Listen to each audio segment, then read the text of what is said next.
আমরা এখন এসছি চুয়াডাঙ্গা পৌরসভার 4 নম্বর ওয়ার্ডে। এটা ঠিক বড় বাজারের পিছন সাইডটায়। এই যে এখন এখানে রাস্তার উপরে যে জিনিসগুলো আছে, আসলে এগুলা কি, মানে মানুষজন কি চলা আসা চলা মানে যাওয়া আসা করতে পারবে এখানে? এখানে যে চুয়াডাঙ্গা যে পৌরসভায় যে আছে, পৌর প্রশাসক আছে, আসলে তার কাছেই আসলে প্রশ্ন করার দরকার যে আসলে প্রশাসক থেকে লাভটা কি।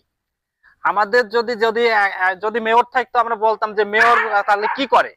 আর এখন তো যেহেতু মেয়র নাই, এখন পৌর প্রশাসক আছে, কমিশনাররা নাই। তাহলে আমার একটাই প্রশ্ন, প্রশাসক থেকে লাভটা কি আমাদের?